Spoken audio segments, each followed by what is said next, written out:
অনেক অনেক শুভেচ্ছা জানিয়ে আমার আজকের লাইভ অনুষ্ঠান শুরু করতে চলেছি। সরাসরি লাইভে আছি, স্টুডিওতে আছি, অনেকদিন পরেই আছি রাত্রিবেলায় এই চ্যানেলে, এই স্টুডিওতে। যারা এখন এই মুহূর্তে আমার অনুষ্ঠান দেখছেন, যারা মনে করছেন আমার সঙ্গে কথা বলবেন, নানান বিষয়ে আলোচনা করতে চাইছেন, তারা অবশ্যই যোগাযোগ করতে পারেন। আর যারা আমার সঙ্গে পার্সোনালি মিট করতে চাইছেন, তারা তো জানেন বিভিন্ন চেম্বার আমার আছে, সেই চেম্বারে অবশ্যই যোগাযোগ করতে পারেন। আজকের একটা ভীষণ ভাইটাল এবং গুরুত্বপূর্ণ একটা অনুষ্ঠান করব। অনেক গার্জিয়ান আছেন যারা তাদের সন্ততিকে, ছেলেকে বা মেয়েকে বিবাহ দেওয়ার জন্য পাত্রী বা পাত্র খুঁজছেন। পাত্রী বা পাত্র খোঁজার পর কি করেন যারা সচেতন গার্জিয়ান, পাত্র এবং পাত্রীর উভয়ের জন্ম ছক নিয়ে কোনো বিদগ্ধ জ্যোতিষ বন্ধুর কাছে যান, গিয়ে জটক বিচার করেন। এই জটক বিচার করার অন্যতম কারণ হলো আপনার ছেলেটি যাতে আগামী দিনে খুব ভালোভাবে থাকতে পারে, দাম্পত্য জীবন যাতে সুখকর হয়, তার পারিবারিক জীবন যাতে ভালো হয়, তার মানসিক দিক থেকে সে যাতে সুখে শান্তিতে থাকতে পারে। কথাগুলি একই রকম ভাবে আপনার মেয়ের ক্ষেত্রেও কিংবা আপনার বৌমার ক্ষেত্রেও একইভাবে কথাগুলি বলা যেতে পারে। অর্থাৎ যাতে কোনোভাবে তাদের মধ্যে অর্থনৈতিক, মানসিক, শারীরিক, সন্তানগত দিক থেকে, পারিবারিক এবং দাম্পত্য জীবন যাতে কোনোভাবে ডিস্টার্ব না হয়, সেটা আগে থেকে দেখবার জন্য আপনারা কোনো জ্যোতিষ বন্ধুর কাছে যান, জটক বিচার করিয়ে নেন। এই জটক বিচারের ক্ষেত্রে আপনারা জেনে গেছেন 8খানা কূট আছে, অষ্টকূট যাকে বলা হয়। সেখানে মান আছে 1, 2, 3, 4, 5, 6, 7, 8, টোটাল নিয়ে 36। বলা হয় 36-এর মধ্যে 18 পেলেই, 50% পেলেই বিবাহে আমরা অনুমতি দিয়ে থাকি। আমি ব্যক্তিগতভাবে বলি, এবার আমার ব্যক্তিগত কথা বলবো। আমি ব্যক্তিগতভাবে বহু ছক অ্যানালাইসিস করেছি এবং ঘটনা চক্রে গতকালের একটা ছক আমি পেয়েছি যাদের বিবাহ হয়েছিল এবং ডিভোর্স হয়ে গেছে। একটা ডিভোর্সি ছক আমি গতকাল দেখলাম এবং সেই আপনি একটু ধৈর্য ধরুন, যিনি আছেন একটু লাইনে থাকুন, একটু লাইনে থাকুন। সেইটি ডিভোর্সি ছক আমি পেয়েছি। যে ডিভোর্সি ছকটা মানে স্বামী এবং স্ত্রী দুজনের ছক, যে জ্যোতিষ বন্ধু বিচার করেছেন, আমি নাম উল্লেখ করব না, বিদগ্ধ মানুষ, সেই ছকের মধ্যে 36-এর মধ্যে 32 পেয়েছে। 36-এর মধ্যে 32 পেয়েছে। আমরা যাকে রাজজোটক বলে থাকি, সেই রাজজোটক হওয়ার পরেও তাদের মধ্যে ডিভোর্স হয়ে গেছে। আজকের আমার আলোচনাটা ঠিক সেইখান থেকে শুরু করবো। আজ নমস্কার। নমস্কার, আপনি কোথা থেকে বলছেন? বাঁকুড়া থেকে বলছেন। কার বিষয়ে জানতে চাইছেন? বাতকুল্লা মানে কৃষ্ণনগরের আগে বা পরে? বাতকুল্লা, তাহেরপুর। বলছে কি মেয়ের সঙ্গে বিয়ে দেবেন কি হবে বলেন? 23/12/2004 জন্ম। 23/12/2004 জন্ম। সময় রাত 12টার পরে। রাত 12টার পরে, 1টা, 1:30, 2টো, 12:30টার দিকে হবে আর কি। 12টাই তো পরে আর কি। জন্মস্থান কৃষ্ণনগর। হ্যাঁ, কৃষ্ণনগর। মেয়ের নাম কি? সাথী মজুমদার। সাথী মজুমদার। হ্যাঁ। 23/12/2004 জন্মবার হলো বুধবারের রাত, সকাল হলে বৃহস্পতিবার, রাত্রি 12টা 12:30। এই অনুযায়ী রাশি হলো মেষ, মেষ রাশি, কন্যা লগ্ন। এটা আপনাদের জানা আছে? ভরণী নক্ষত্র, নরগণ। বর্তমানে মঙ্গলের মহাদশা, শনির অন্তর্দশা চলছে। এই যে জন্ম কুণ্ডলীটা আমি দেখছি, তাতে যেটা বর্তমানে এই মেয়েটির শনির 7.5-এর মধ্যে দিয়ে পাস করছে। বর্তমানে শনির 7.5 চলছে এখন এই মেয়েটির। এই সময়টা এই মেয়েটার জন্য শুভ ফল দেবে না। হুম। বর্তমানে সেই শনিরই অন্তর্দশা চলছে। হ্যাঁ হ্যাঁ হ্যাঁ। ফলে শনির মহাদশা, শনির অন্তর্দশা, শনির সাড়ে সাতি। হুম। এই শনি এর জন্মকালীন যে কানেকশন দেখছি তাতে একাদশ স্থানে আছে রেক্টোগেট অবস্থায়। হুম। আপনাকে আমি পরিষ্কার বলছি, এই সময় বিবাহর ক্ষেত্রে এর কিন্তু ভালো নয়। শুধু বিবাহ নয়, হুম। হুম। সর্বকাজ, হুম। সর্বদিক থেকে হুম। হুম। বাধা। হুম। যে কাজটা হওয়া উচিত সকাল 10টায় সেটা হবে বিকেল 4টে। হুম। হুম। যে কাজটা হওয়া উচিত জানুয়ারি মাসে সেটা হবে অক্টোবর মাসে। হুম। কথাগুলো বুঝতে পারছেন কি বলতে চাইছি? হ্যাঁ, প্রত্যেকটা হ্যাঁ, লেট, আপনি ঠিকই প্রত্যেকটা বলছেন। লেট। হওয়া কাজ আটকে যাবে, শুভ কাজ আটকে যাবে, কথা দিয়ে কথা রাখতে পারবে না। সেই জায়গাটা আমি 1 নম্বরে পেয়েছি। 2 নম্বর যে বিষয়টা পেয়েছি সেটা হলো লগ্ন থেকে হয়নি, রাশি থেকে। রাশি থেকে মাঙ্গলিক যোগে আবদ্ধ। হুম।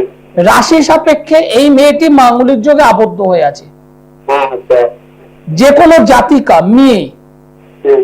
তারা যদি মাঙ্গলিক হয়ে যদি থাকে তাহলে তাদের পারিবারিক জীবন, দাম্পত্য জীবনে কিছু প্রবলেম নিয়ে আসে। হ্যাঁ হ্যাঁ। সেই জায়গাটা আমি এখানে পেলাম। হ্যাঁ হ্যাঁ। এবং সর্বোপরি এই জন্ম কুণ্ডলিতে ওর শরীর স্বাস্থ্য নিয়ে আমি একটু প্রবলেম পাচ্ছি। হ্যাঁ হ্যাঁ হ্যাঁ। কিছু ধরনের সমস্যা ও অনেকদিন ধরেই ভুগছে, কিছু গাইনো সংক্রান্ত সমস্যায় ও অনেকদিন ধরেই ভুগবে। হ্যাঁ। আর আরেকটা কথা একদম করজোরে বলবো, হ্যাঁ। বিবাহের আগে হ্যাঁ। যদি কোনো কারণে বদনাম হয়তো সেভ হয়ে গেল, না হলে বিয়ের পরে কিন্তু বদনাম হবেই। অর্থাৎ বিবাহের আগে হোক হুম। অথবা বিবাহের পরে হোক, এই মেয়েটার জীবনে কিন্তু বদনাম আসবেই। তো একদম সঠিক বলছেন স্যার আপনি। এই মেয়েটির বিয়ে হয়েছিল বুঝলেন? হ্যালো। হ্যাঁ, এর বিবাহ জীবন ভালো নয়। একটা ছেলের সাথে প্রেম করে বিয়ে করছিল বুঝলেন? এই মেয়ে বিয়ে রাখতে সে জায়গা ছেলের বলে ডাক করে না, আমার কানে বিশাল গন্ডগোল, বুঝলো? হুম হুম হুম হ্যাঁ বলুন, শুনতে পাচ্ছি, বলুন। হ্যাঁ, বলছে সেই বিয়ে রাখতে কি গন্ডগোল করে ছেলের মা। তারপরে মানে কয়েকদিন মধ্যে ডিভোর্স হয়ে গেছে বুঝলো? হয়নি হবে। একদম। তাহলে একটা একটা একটা জিনিস ভাবুন তো, মেয়েটাকে আপনারা নিজেরা বিবাহ দিয়েছিলেন নাকি ওরা নিজেরা পছন্দে বিবাহ করেছিল? ওরা তুমি পছন্দ ওরা নিজেদের পছন্দে বিবাহ করেছে। ওদের অনেকদিন ধরে কথা বলে শুধু দরকার লাগে, আপনার বলতে দেবো না বলেন। না না, এবার আমি যে কথাগুলো বলছি, তাহলে এইবার ও যদি সেকেন্ড টাইম যদি বিবাহ করতে যায়, যেখানেই যাক, ওকে কিন্তু বা আপনাদের পরিবার থেকে বলতে হবে মেয়েটা কিন্তু একবার বিবাহ হয়েছিল। হ্যাঁ হ্যাঁ হ্যাঁ তাহলে এইটা কিন্তু তার জীবনে একটা বদনাম নয়। হ্যাঁ হ্যাঁ হ্যাঁ। এবং এই জন্ম কুণ্ডলিতে আমি প্রথমেই বললাম এই মেয়েটার দাম্পত্য জীবন ভালো নয়। না না, ঠিক বলছেন আপনি। এই মেয়েটার পারিবারিক জীবন ভালো নয়, একাধিক জায়গা থেকে ডিস্টার্ব হয়ে আছে। এবার আমি একটু রিকোয়েস্ট করবো, একটু জিজ্ঞাসাও করবো তার সঙ্গে, কোন ধরনের প্রতিকার করিয়েছিলেন? কি বলেন তো, প্রতিকার করে আমি দেখাইছি অনেক জ্যোতিষী বুঝলেন। আর আমার বলছে যে একজন বলছে 28 সাল পর্যন্ত খারাপ, আর একজন বলছে সারা জীবনই খারাপ। এই দুটো জ্যোতিষী দেখাইছে, এই বলছে। প্রতিকার করেছেন কি? প্রতিকার প্রতিকার আমি কই না, একজন বলছিল করতে হলে মনে হয় 40,000 টাকা লাগবে। দেখুন, কত কি লাগবে আমাকে বলতে হবে না, আমি একটাই কথা বলবো, এই জন্ম কুণ্ডলিটা আমি ভালো পাইনি। আপনার মেয়েকে বিবাহ দেওয়ার জন্য আপনি যেটুকু পেরেছেন সামর্থ্য জোগাড় করেছেন। আমি আপনাকে রিকোয়েস্ট করবো, দেখুন হাত জোর করে আমি রিকোয়েস্ট করছি, প্রয়োজন হলে একটা সোনা কম দিন। যদি প্রয়োজন হয় আপনি 50টা মানুষকে কম ইনভাইট করবেন, নেমন্তন্ন করবেন, 50 জনকে কম করে করবেন। অন্তত সেই টাকায় এই মেয়েটার জীবনটাকে একটুখানি পরিবর্তন করুন। আমার কথাগুলো একটু বুঝে নিন কি বলতে চাইলাম আমি। ধন্যবাদ। দেখুন, সত্যি কথা বলতে একদম বাস্তব জায়গা। আজকে যে বিষয়টা আমি শুরু করেছিলাম, 36-এর মধ্যে 32 পেয়েছে, তারপরেও তার পারিবারিক জীবনটা ভালো হয়নি, ডিভোর্স হয়েছে। কেন? এই কেন জায়গা থেকে একটাই উত্তর দেব, এই যে আমরা জন্ম দিক থেকে অষ্টকূট বিচার করে থাকি, সেই অষ্টকূটের মধ্যে একটা কূট আছে যার মান হলো মাত্র 4। মাত্র 4। সেটা কি কূট? মাত্র 4 নম্বরের কূট আছে, কি কূট? যোনি কূট। 4 নম্বর, মাত্র 4 নম্বর আছে যোনি কূট, যোনি। এই 4 নম্বর মান একটা বিবাহ জীবনের উপরে যে কতটা গুরুত্ব দিতে পারে ওই মেয়েটি জানে, যে মেয়েটির ডিভোর্সটা হয়েছিল। আমি ব্যক্তিগতভাবে বহু ছক অ্যানালিসিস করেছি, আমি পেয়েছি এই 4 নম্বরের মধ্যে বেশিরভাগ মানুষ 2 পায়। এটা কমন, মানে একদম 50%, 60% মানুষ 2 পায়, 10%, 15%, 20% মানুষ 3 পায়। 4-এ 4 পায় না আমি বলবো না, পায় অল্প সংখ্যক, অল্প সংখ্যক। আবার বেশ কিছু মানুষ আছে 1 পায়, 1, কারোর বা বিগ জিরো। দেখুন এই 1 পাক, 0 পাক, 4-এ 4 পাক, 2 পাক, 3 পাক পেয়ে লাভটা কি? যোনিকূট হলো একটি ছেলে এবং একটি মেয়ের মধ্যকার কিছু রিলেশন, তাদের একে অপরকে আকর্ষণ, যে আকর্ষণের মধ্যে বাবা মা দাদা কাকা কেউ ঢুকতে পারে না, একে অপরকে নিজের মতো করে চাওয়া পাওয়ার জায়গা। ঠিক সেই জায়গায় যদি দুটো মানুষের যদি মিল না থাকে, আপনি একটা মেয়েকে খাওয়া দিলেন, থাকার জায়গা দিলেন, ভালো পোশাক দিলেন, সোনা দানায় ভরিয়ে দিলেন, কিন্তু সেই আকর্ষণের জায়গা যদি না থাকতে পারে, বলুন তো কোন মেয়ে সুখী হবে? মান মাত্র কিন্তু 4, মানে 36-এর মধ্যে মাত্র 4, কিন্তু খুব ভাইটাল, খুব ভাইটাল। সুতরাং এই যারা জ্যোতিষ জগতে আছেন, অনেক বিদগ্ধ মানুষ আছেন যারা এই বিষয়টা জানেন, যারা আমার থেকে জুনিয়র, যারা এই মুহূর্তে আমার এই অনুষ্ঠান দেখছেন, তাদের উদ্দেশ্যে 2-একটা কথা বলবো। যারা সিনিয়র তাদের জন্য নয়, তাদেরকে আমি কখনো বলতে পারি না। যারা আমার প্রফেশনে আমার ভাইয়ের মতো যারা আছেন, বোনের মতো আছেন, তাদের উদ্দেশ্যে কয়েকটা কথা বলবো। 4 পেলে বা 4-এর মধ্যে 4 পেলে অবশ্যই বলো হ্যাঁ, 2 পেলেও বলো হ্যাঁ, 1 পেলে তাহলে কি না বলবে? না। অন্য একটা সাইট আছে, একাধিক সাইট আছে, সেই সাইট গুলো একটু বিচার করবে। সেই বিচারগুলো কি কি? এগুলো হলো ব্যক্তিগত বা জন্মছক। সেটা কি? দুজনের জন্মছকের নবতারা চক্র বলে একটা চক্র আছে, সেখানে দেখো ছেলেটির সপ্তম অধিপতি কি আছে, সেই সপ্তম অধিপতির যে গ্রহ মানে যে নক্ষত্র, সেই নক্ষত্র মেয়ের দিক থেকে সম্পদ, ক্ষেম, মিত্র, অতিমিত্র এর মধ্যে আছে কিনা, এর মধ্যে আছে কিনা একটু দেখে নাও। যদি দেখো এর মধ্যে আছে, একই রকম ভাবে উল্টো সাইড থেকে একটু দেখো একই রকম ভাবে আছে কিনা। যদি থাকে তাহলে 1 পেলেও অসুবিধে নেই, তাদের বিবাহ দেওয়া যেতে পারে। কিন্তু যদি না থাকে, যদি না থাকে তাহলে ধরে নাও তাদের মধ্যে কিন্তু ডিস্টার্বের জায়গাটা গাঢ় হলো। এবার এই একটা মাত্র যে সাইড আমি বিচার করব তা নয়, এই বিচারের পাশাপাশি আরো 2-3টে জায়গা আছে, সেই জায়গাগুলো আজকের আলোচনা করব যদি সময় পাই। নমস্কার। হ্যালো, নমস্কার। আপনি কোথা থেকে বলছেন? কার বিষয়ে জানতে চাইছেন? আপনার নাম বলুন, ডেট অফ বার্থ বলুন। Bapi Mondal. Bapi Mondal. Bapi Mondal. Date of birth 11/5/95। ভোর 4টে শিলিগুড়ি। ভোর 4টে শিলিগুড়ি। শিলিগুড়ি 11/5/1995। ভোর 4টে বললে। জন্মবার হলো বৃহস্পতিবার, শিলিগুড়িতে জন্মগ্রহণ করেছো। কন্যা রাশি, মেষ লগ্ন, উত্তর ফাল্গুনী নক্ষত্র, নরগণ। বর্তমানে মহাদশা চলছে রাহু গ্রহের এবং কেতুর অন্তর্দশা। ভাই 2027 সাল তোমার কিন্তু ভালো যাবে না, 2026-27 ভালো যাবে না। তোমার হওয়া কাজগুলো আটকে যাচ্ছে, হাতে অর্থ রাখতে পারছো না, শরীর স্বাস্থ্য তোমার ভালো যাবে না, শারীরিক দিক থেকে তুমি ভুগবে, পারিবারিক জায়গা থেকে ডিস্টার্বের মধ্যে রয়েছো, যে কাজে হাত দিচ্ছ সেই কাজ থেকে কিন্তু বিপদে পড়ছো, পরিশ্রম করছো, লাভ পাচ্ছ না। বলো তুমি কি জানতে চাইছো, বলো। আমি একটু হেলথ নিয়ে জানতে চাই। হেলথ, শরীর স্বাস্থ্য ভালো যাবে না তো। আমি যে কথাগুলো বললাম তার মধ্যেই বলে দিচ্ছি, দেখো শরীর স্বাস্থ্য ভালো যাবে না। লগ্নে অশুভ কেতু বসে আছে, রবি ভালো, লগ্ন অধিপতি সে নিজে কি বলে মানে ধর্মদোষের মধ্যে আবদ্ধ হয়ে আছে। 1 2 3 4 5 শারীরিক জায়গাটাকে তুমি একটু গার্ড করো ভাই। হ্যাঁ, শারীরিক জায়গাটাকে গার্ড করো। আর দ্বিতীয় কথা বলবো, নিজের কাছের মানুষের দ্বারা তুমি একটু সতর্ক থেকো, কারণ কাছের মানুষরা তোমাদের কিন্তু ক্ষতি করে রেখেছে। তোমার পরিবার, তোমার এই যে জন্ম কুণ্ডলী আমি পেলাম, তাতে বাস্তু এই জায়গাতে কিন্তু ডিস্টার্ব করা আছে, বাস্তুতে সমস্যা করা আছে ভাই। বাস্তুটাকে ঠিক করো। লগ্ন অধিপতিকে গার্ড করো, লগ্ন অধিপতিকে গার্ড করো, বাস্তুটাকে ঠিক করো। লগ্ন অধিপতিকে গার্ড করো, বাস্তুটাকে ঠিক করো, এবং অবশ্যই অশুভ কেতু বসে আছে তাকে গার্ড করো। 3টে জায়গা ঠিক করো, তোমার শরীর স্বাস্থ্য ভালো হবে আগের থেকে।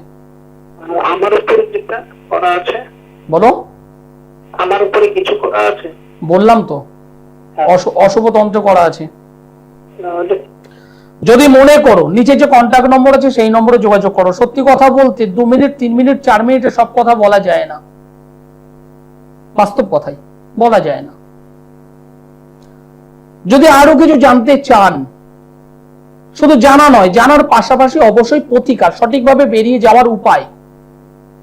আমি জ্যোতিষ মতে কাজ করি, আমি তন্ত্র মতে কাজ করি, দুটোকে মিক্সড করে কাজ করি। আর যে কারণে হ্যাঁ, আপনাদের আশীর্বাদে একটা ভালো জায়গায় আমি আছি। জীবনে যেটা পারবো সেটা হ্যাঁ বলি, যেটা পারবো না করে জোরে বলি আমার দ্বারা সম্ভব নয়। আপনি অন্য কোথাও যেতে পারেন, কিন্তু মিসগাইড করা আমি পছন্দ করি না, মিথ্যে কথা বলাটা আমি পছন্দ করি না। নমস্কার। নমস্কার। নমস্কার। নমস্কার। আপনি কোথা থেকে বলেছি? বলুন। মানিক কাকু। মানিক কাকু, হ্যাঁ হ্যাঁ হ্যাঁ হ্যাঁ, বলুন বলুন বলুন। কেমন আছে? আমি ভালো আছি, আপনি কেমন আছেন? খুব ভালো আছি। আমি খুব ভালো নয়, খুব আপনার লাইনটা পেয়ে গেলাম। বলছি আমার ছোট শরীর ছেলে সম্বন্ধে জানবো। একটা কথা বলি, হ্যাঁ হ্যাঁ, আপনি আমার কাছের মানুষ। একদম।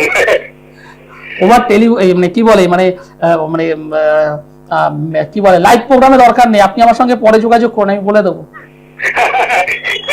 না, একটু বলি আপনার সম্বন্ধে, যে আপনি আপনার কাছে দুজনকে পাঠিয়েছিলেন, তারা খুব ভালো আছে, এগুলো তো বলতে হবে। সত্যি কথা বলতে কি বলুন তো, অনেক অনেক দর্শক মানুষ ভাববে কি বলুন তো, আপনি হয়তো আমি হয়তো আপনাকে কিছু পেইড করে রেখেছি, যে কারণে আপনি হয়তো ভালো ভালো কথা বলবেন, এটা মানে অন্যান্য মানুষরা ভাববে তাই।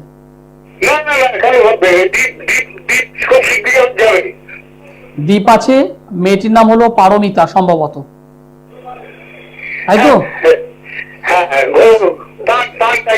না না, টাইটেলটা বলবেন না, কারণ ওর হয়তো কেউ পরিচিত থাকতেই পারে, এই মুহূর্তে অনুষ্ঠান দেখছে।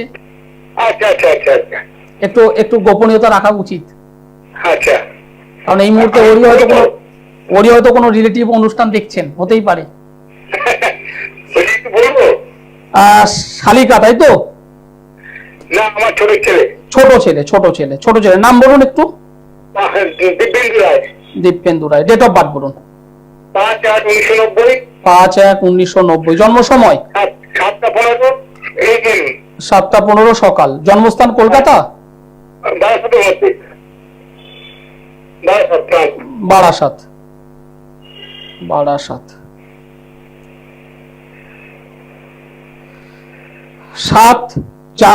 5 তারিখ জানুয়ারি মাস 1990 সাল, সকাল 7:15। জন্মবার হলো আগস্ট। 5 তারিখ আগস্ট মাস 1990 সাল, সকাল 7:15। জন্মস্থান হলো বারাসাত। জন্মবার হলো রবিবার। এই অনুযায়ী রাশি হলো মকর রাশি, সিংহ লগ্ন, উত্তর সারা নক্ষত্র, শুক্লপক্ষের চতুর্দশী তিথি, এবং গণ হলো নরগণ। বর্তমানে রাহুর মহাদশা চলছে, রবি গ্রহের অন্তর্দশা চলছে। দেখুন, এই যে জন্ম কুণ্ডলীটা আমি পেলাম, তাতে রাশিগত জায়গাটা ভালো আছে, লগ্নের জায়গাটা আমি খারাপ বলবো না, কিন্তু বর্তমানে রাহুর মহাদশা, এই রাহু এই জন্ম কুণ্ডলীতে 6 নম্বর ঘরে বসে আছি, থাকুক বসে, অসুবিধে নেই, কিন্তু এমন একটা জায়গায় বসে আছে যেটা ভালো নয়। সেটা কিরকম? বসে আছে মকর রাশিতে, সঙ্গে বসে আছে চন্দ্র। চন্দ্র হলো দ্বাদশ অধিপতি। চন্দ্র মানে মন, চন্দ্র মানে থিঙ্কিং পাওয়ার, চন্দ্র মানে ভাবনা চিন্তা। এই চন্দ্রটাকে এই রাহু ডিস্টার্ব করছে, ফলে এই ছেলেটা সিদ্ধান্ত নিতে গিয়ে এগোবে, কোন একটা সিদ্ধান্ত নেবে, এটা করবো মানে করবো, পরক্ষণে না না না এটা করলে মনে হয় ভুল হবে, আমি এটা করলে বেস্ট হবে। একদম। মনের মধ্যে একটা ডাউট, মনের মধ্যে এক সিদ্ধান্তহীনতা, সেই জায়গাটা এই ছেলেটার মধ্যে প্রচন্ড ভাবে আমি পেয়েছি। হ্যাঁ। 2 নম্বর বিষয়, একদম ঠিক নেই। একদম মন স্থির নেই, মন হলো চঞ্চলতা, সেই জায়গাটা আমি পেয়েছি। আরেকটা পেয়েছি, সেটা হলো রবি কেতুর কানেকশন, আচ্ছা। যাকে আমরা সাধারণভাবে বলি গ্রহণযোগ। এই রবি লগ্ন অধিপতি বসে আছে দ্বাদশ ঘরে, শারীরিক দিক থেকে দুর্ঘটনা, শারীরিক দিক থেকে সমস্যা, এখন নয় পরে হবে, কখন হবে পরে বলছি। এবং সর্বোপরি পরিশ্রম যেরকম ভাবে করবে সেই অনুযায়ী এর নাম হবে না, সুনাম হবে না, যশ হবে না, খ্যাতি হবে না, প্রতিপত্তি হবে না। হ্যাঁ। এবং এই ছেলেটার এই জন্মছকে যেটা দেখতে পাচ্ছি, ছেলেটা কিন্তু আমি সৎ অবশ্যই বলবো, সততা ওর মধ্যে রয়েছে, কিন্তু এই সততা অনেকে ব্যবহার করবে, একে মিস ইউজ করবে। একদম একদম একদম একদম। এই হলো এই জন্মকুণ্ডলী। ছেলেটার মধ্যে একটা জেদ রয়েছে, আমি এটা করবো মানে করবো, যাবো মানে যাবো, এই একটা টেন্ডেন্সি ওর মধ্যে রয়েছে, এটা একটা পজিটিভ সাইন। আচ্ছা। কিন্তু সঠিক গাইডের অভাব, সঠিক সিদ্ধান্তের অভাব, যে কারণে যতটা ওঠা উচিত জীবনে, কেরিয়ার জীবনে যতটা ওঠা উচিত সেই জায়গাটা ও ধরতে পারছে না। ঠিক আছে, বলছি বিবাহিত জীবনে ওই যে ভালো হবে না, 3 বছর হয়েছে, ভালো হবে না, কোনো সন্তানাদি হয়নি। ভালো হবে না, পারিবারিক জীবনটা ভালো নয় এর। আমি ওখানে ঢুকতে চাইনি, আপনি যখন বললেন পারিবারিক যে জীবনটা ভালো নয় এর, আচ্ছা। এর দাম্পত্য জীবনটা ভালো নয়, আমি এই মুহূর্তে বলতে চাইছি না, কারণ এই মুহূর্তে আপনারই কোনো রিলেটিভ দেখছে দেখুন, অসুবিধা নেই। না, না পারিবারিক জায়গাটা ডিস্টার্ব আছে, আপনি আমার সঙ্গে একটু পরে যোগাযোগ করুন, সব থেকে ভালো হবে। ঠিক আছে, ভালো থাকবেন, ধন্যবাদ। এই মানুষটিকে আমি ওপেন মিডিয়াতে বলছি, আমি আজ পর্যন্ত এই মানিক বাবুকে, ইনি বেটে না লম্বা আমি জানি না, ইনি কালো না ফর্সা আমি জানি না, এবং আজ পর্যন্ত আমি নিজের চোখে এই মানুষটাকে দেখিনি।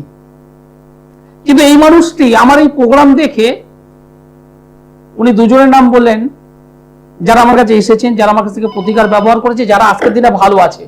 কিন্তু একটা দিনের জন্য এই মানুষটি তার সুবিধা উনি নেননি, যে আমি দুজনকে পাঠিয়েছি তার পরিবর্তে আমাকে বলে দিন এই করুন সেই করুন, আজ পর্যন্ত করেননি। লাইভ অনুষ্ঠানে আমি কথাটা স্বীকার করছি, কিন্তু মানুষটাকে, মানে এই মানুষটার সঙ্গে আমার পরিচয় ওভার টেলিফোন নেই নেই করে 5-7 বছর হয়ে গেল মিনিমাম, সেটা 10ও হতে পারে। মানুষটা ভালো, এবং আমি আশা করি আপনি ফ্যামিলি নিয়ে, সকলকে নিয়ে আনন্দে থাকুন, সুস্থ থাকুন, এবং সকলের মঙ্গল হোক, এটা আমি চাই, ছোট ভাই হিসাবে চাই। নমস্কার। নমস্কার, আপনি কোথা থেকে বলছেন, আমি লিলুয়া থেকে বলছি। কার বিষয়ে জানতে চাইছেন? আমার মেয়ের সম্বন্ধে। খুব তাড়াতাড়ি করে মেয়ের নাম বলুন, ডেট অফ বার্থ বলুন। Mita Chakraborty. Date of birth? 19/6/2003। 19/6/2003। জন্ম সময়? 12:45 রাত্রি, বুধবার। 12:35? 45। 12:45। জন্মস্থান? লিলুয়া। লিলুয়া। লিলুয়া। আপনি টিভি থেকে একটু সরে আসবেন, বা টিভি সাউন্ড একটু মিউট করবেন। হ্যাঁ, আমি সরে আছি। আপনার মেয়ের জন্মবার হলো বুধবারের রাত, সকাল হলে বৃহস্পতিবার, হ্যাঁ। এবং কুম্ভ রাশি মীন লগ্ন, কুম্ভ রাশি মীন লগ্ন, ধনিষ্ঠা নক্ষত্র, দেবাড়িগণ, রাক্ষসগণ। আপনি লাইনে থাকবেন, আপনার সঙ্গে আমি কথা বলবো, তার কারণ অনুষ্ঠানটা শেষ করতে হবে আমায়। অনুষ্ঠান শেষ হয়ে এসেছে, কয়েক সেকেন্ড আর বাকি আছে, আপনি লাইনে থাকবেন, আপনার সঙ্গে আমি কথা বলবো। যারা আমার এই অনুষ্ঠান দেখছেন নিচের নম্বরে একটু যোগাযোগ করুন। যারা আসতে চাইছেন তারা দমদমে আমাকে পাবেন সোমবার, বুধবারে পাবেন গড়িয়াহাট ভাগ্যচক্র চেম্বারে, বৃহস্পতিবার হাওড়া ময়দান জাগৃতি চেম্বারে, মাসের 2 শুক্রবার মেচেদায়, মাসের 2 শনিবার বর্ধমান। আর যারা দূর থেকে আমার এই অনুষ্ঠান দেখছেন, আসতে পারবেন না মনে করছেন, তাদের জন্য নিচের নম্বরে কন্ট্যাক্ট করুন, অনলাইন যোগাযোগ আছে। আমি অনলাইন প্রেডিকশন করি, এবং জ্যোতিষ এবং তন্ত্রের দুটোকে মেলবন্ধন করে আমি কাজ করি। সামনে 11 তারিখ অমাবস্যা আছে, এই অমাবস্যাতে আমি তন্ত্রের কাজ করব। যারা চান রেজাল্ট, যারা রেজাল্ট চান, তারা আমার সঙ্গে যোগাযোগ করবেন। আর যারা চান প্রতিশ্রুতি, বিভিন্ন জায়গায় গিয়েছেন, প্রতিশ্রুতি নিয়েছেন, যারা চান তারা অন্য জায়গায় যান। অনুষ্ঠান শেষ করতে হবে, সময় জানান দিয়ে দিয়েছে। আর যে দিদিভাই আছেন উনি লাইনে থাকুন, আপনার সঙ্গে আমি কথা বলবো। সকলে ভালো থাকবেন, সুস্থ থাকবেন, নমস্কার।